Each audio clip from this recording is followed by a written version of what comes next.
The pitch at MetLife Stadium, renamed New York, New Jersey Stadium for this tournament, the venue for the World Cup final on the 19th of July, looked, in some sections, more like a patchwork quilt than a football surface. Brown patches, uneven coloration, sections of grass that looked visibly different from the surrounding turf, visible across the HD broadcast, photographed by journalists at pitchside, discussed by players on the biggest stage in football, and shared across social media within minutes by a global audience who had waited 4 years for a World Cup and wanted to know why the pitch at the most iconic match venue in the tournament looked like that. France players raised concerns, Brazil players raised concerns, and when the players of two of the most powerful and most scrutinized football nations in the world start asking questions about the surface they are being asked to play on, FIFA has a problem that it cannot manage with a press release. FIFA issued one anyway, and what it said, and what it carefully did not say, is one of the more revealing moments of this tournament's second week. Stay with us, because the pitch crisis at MetLife Stadium is not just a groundskeeping story. It is the latest chapter in a tournament that keeps presenting the world with the gap between what was promised and what was delivered. To understand why the MetLife pitch matter has generated the reaction it has, you need to understand what that stadium means to this World Cup. New York, New Jersey Stadium is not simply one of 16 host venues. It is the venue. 8 matches, including the final. The most watched football match on Earth on the 19th of July will be played on that surface.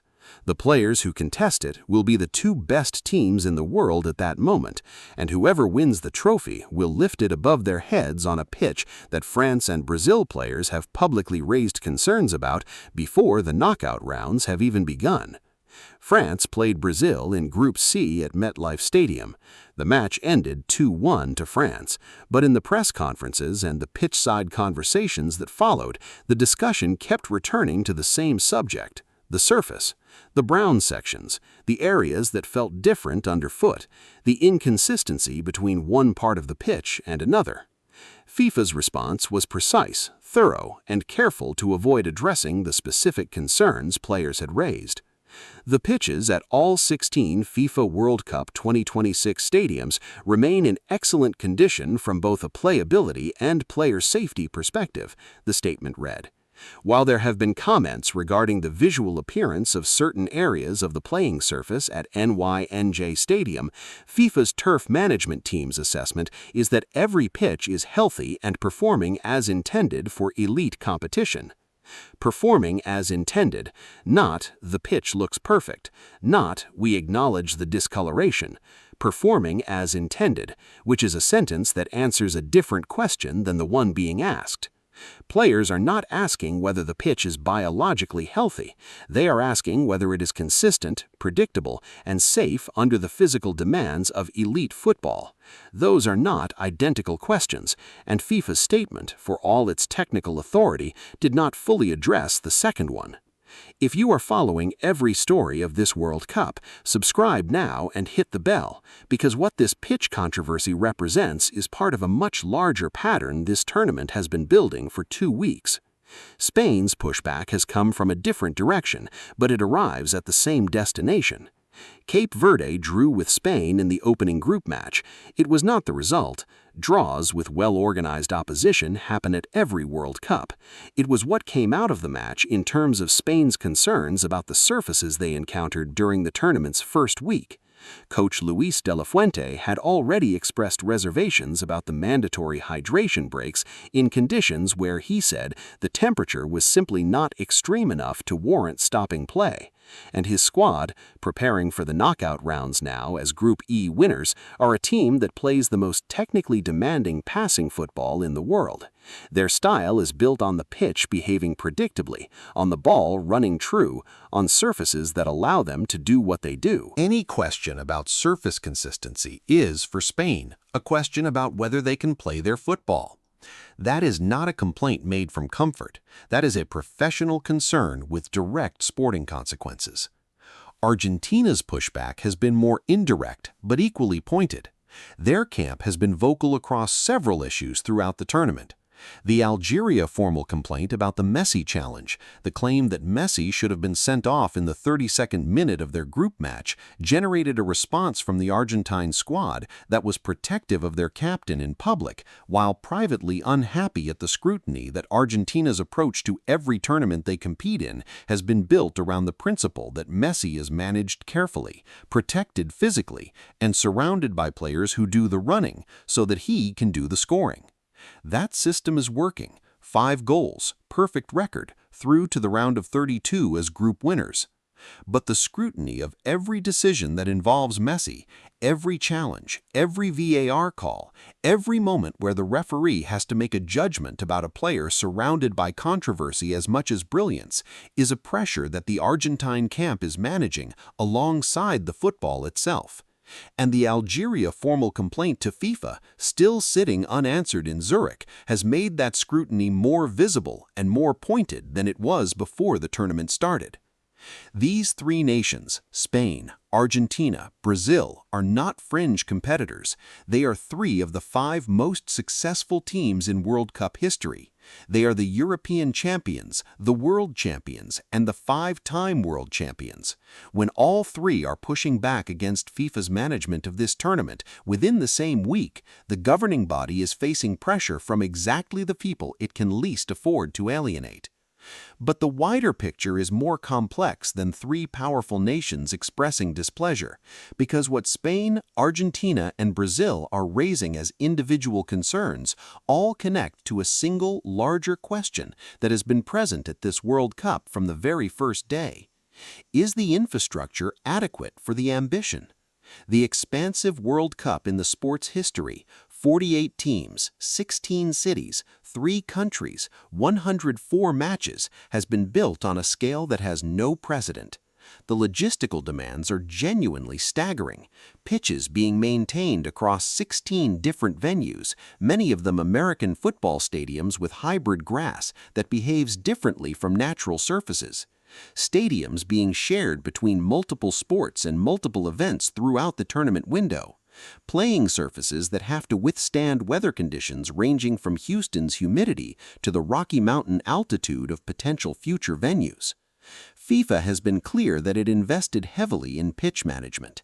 8 years of research and development, scientists and agronomists working specifically on how to produce elite football surfaces inside stadiums that were not designed for football.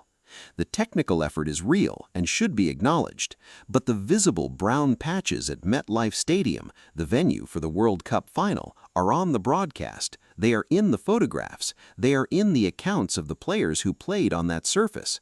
And the gap between FIFA's statement that everything is performing as intended and the evidence visible to anyone watching the game is the kind of gap that damages trust in ways that technical statements alone cannot repair.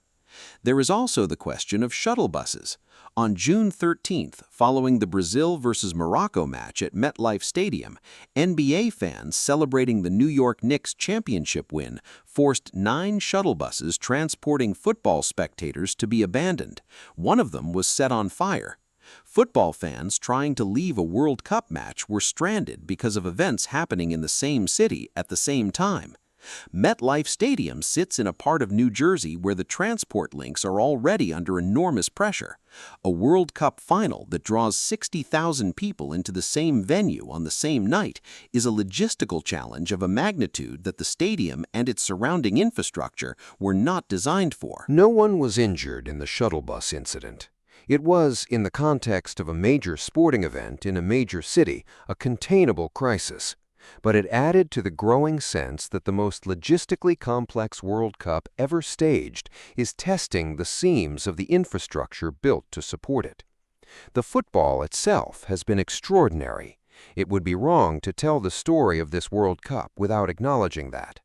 Messi at 18 World Cup goals, Ronaldo at 6 different World Cups, Mbappe chasing records in Philadelphia while a thunderstorm raged outside, Holland scoring for Norway, Canada producing their greatest result, the underdog draws and the dramatic late goals, and the individual brilliance that fills stadiums and televisions with the kind of joy that no controversy can permanently extinguish.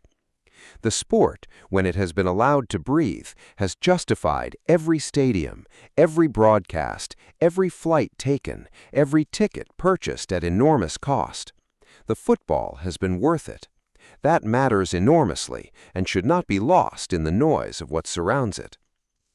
But Spain, Argentina, and Brazil are asking questions that deserve serious answers about the pitch at the venue for the most important match of the entire tournament, about the hydration break rule that their coaches have publicly questioned, about the VAR decisions that have already produced a formal complaint from a competing federation, about whether the scale of this World Cup has outpaced FIFA's ability to manage every element of it to the standard the sport deserves. FIFA's pitch statement ended with a line that summarized its entire approach to the tournament's mounting controversies. FIFA's focus, it said, remains on providing players with safe, consistent, and high-performing playing surfaces across all venues throughout the tournament. Safe, consistent, high-performing. 3 adjectives for a surface that France and Brazil players publicly raised concerns about at the venue for the World Cup final. The knockout rounds begin this weekend, 32 teams, the tournament entering its decisive phase. The matches that will define this World Cup, the ones that history will remember, are still to come. And the players who will contest those matches are preparing on surfaces that FIFA says are performing as intended. Spain, Argentina, and Brazil have heard that, and their pushback has not stopped. The beautiful game deserves the best of everything.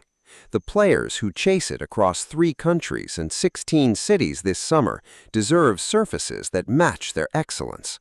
The fans who have paid thousands and traveled thousands of miles deserve a final played on a pitch that looks as extraordinary as the occasion it hosts. Whether they will get it, whether FIFA's assessment and the players' concerns can be reconciled before the 19th of July, is the question that the most important 30 days of the football calendar still has to answer.